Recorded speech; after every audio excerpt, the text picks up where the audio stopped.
Yeah, Pat McMasters of People's Mortgage. I actually want to take a couple minutes and just, kind of actually talk to you about lending. Take the curtain behind the lending. Everybody goes on, YouTube, and you're finding about information about how to buy a house and what goes on in lending. But in 19 years, I've seen a lot. There's a lot that goes behind the curtain. Everybody gets the application, and then I run your credit, and then it goes to underwriting. What is underwriting? We've got about 5 to 8 really quality underwriters in our company. Good people. And you know what their goal is, really? Is just to get your loan done. It's as simple as that. They want to do your loan just as much as you want a loan. And they're people too. They're people too. They see it.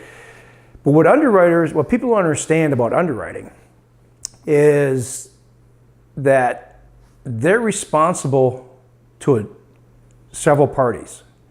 You the client, myself as the mortgage person, mortgage banker, the company, People's Mortgage, and behind that is the government auditors.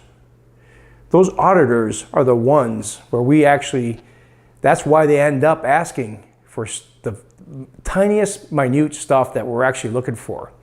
As a matter of fact, a couple months ago, I had a loan close, probably 3 months prior to this. And I got a note from compliance. And this is how detailed, actually, these auditors are. Once we sell off the loan, they come back in and look at our loans to see if we ask for the right documentation. It's not the lender, it's more of the government auditing parties that actually are looking for all this information. But to go back to this, 3 months ago, I had a loan that closed, and I got an email from my compliance department saying, you did not date page 3 of the loan application.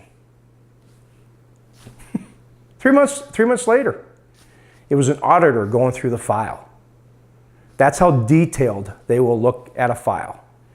So, at the end, when the underwriter is underwriting a file, yes, they are going to ask about, it's not them sitting in a dark closet asking for information. They're trying to make up this stuff of how we can deny this loan. They're protecting themselves because actually the auditors can come back and say, let's say Lisa Smith, I'm just making up a name, she's the one who underwrote this file. They can come back after her and the company. So that's why they ask for information. I've had people to do letters as far as letters of explanation. Why are you buying this home? People are, the average person is going to say, because I want to. I mean, seriously. It's going to be like, I want to buy a second home, or I'm looking to move into the house. Well, there might be a reason. That client might have owned or might own 2 other properties in the area. Why are you buying a third home? A lot of fraud goes in between, on a file. So that's why they ask for this stuff. It's really to protect everybody. And yes, it does get awfully detailed. Yes, they want letters of explanation. Yes, they want to know why you deposited, $800 cash into the account. All this stuff comes into the reasoning of why, what's going on with the file. You got to actually, one thing I have to step back and tell people is when people apply for a loan, let's say a $400,000 loan, our company, People's Mortgage, we're giving you $400,000.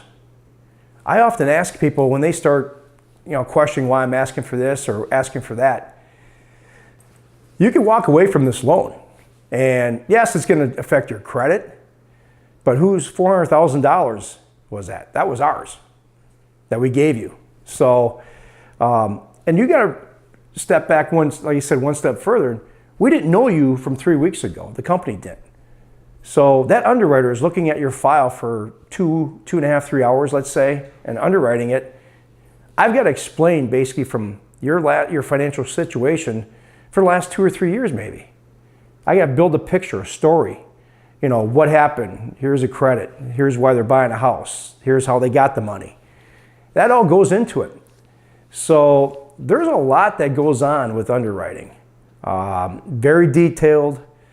There's a lot of compliance. There's a lot of reports that we do behind the scenes that nobody sees.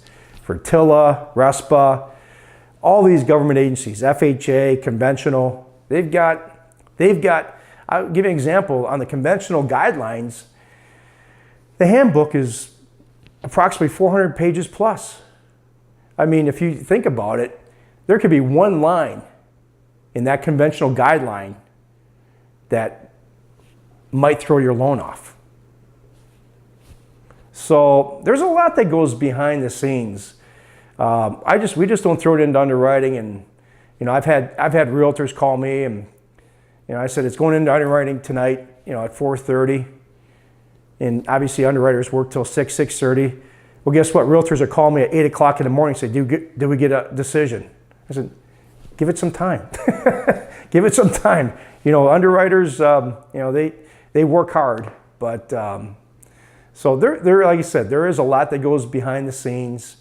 It's a kind of a black curtain, but it's, like you said, once again, the underwriters don't sit in a closet at midnight and try to figure out stuff, how to mess up your loan. They want to get that loan done just as much as you, me, and everybody else, the sellers, everybody else. So I give them a lot of credit.